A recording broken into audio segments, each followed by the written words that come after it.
মার্কিন president Donald Trump ফিলিস্তিনকে একটি স্বাধীন রাষ্ট্র হিসেবে স্বীকৃতি দেওয়ার বিষয়ে ঘোষণা দিতে পারেন এমন একটি গুঞ্জন উঠেছে। আগামী সপ্তাহে মধ্যপ্রাচ্য সফরে যাচ্ছেন মার্কিন প্রেসিডেন্ট ডোনাল্ড ট্রাম্প। এই সফরকে কেন্দ্র করেই এই জল্পনা চলছে। সত্যি কি ফিলিস্তিন স্বাধীন রাষ্ট্র হতে চলেছে?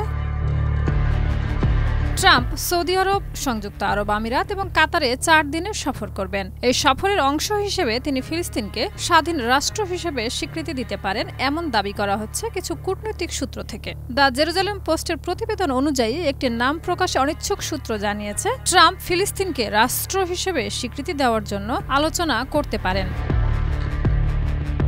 ডোনাল্ড ট্রাম্প সৌদি আরব সফরের সময় দেশটির রাজধানী রিয়াদে উপসাগরীয় মার্কিন শীর্ষ সম্মেলনে অংশগ্রহণ করবেন। একই সময়ে ঘোষণা আসতে পারে বলে ধারণা করা হচ্ছে। তবে 6 মে কানাডার প্রধানমন্ত্রী মার্ক কার্নির সঙ্গে বৈঠকে ট্রাম্প যে আগামী দিনে বড় ধরনের ঘোষণা দেবেন বলে মন্তব্য করেছিলেন, সেই প্রসঙ্গে গুঞ্জনটি আরও জোরালো হচ্ছে।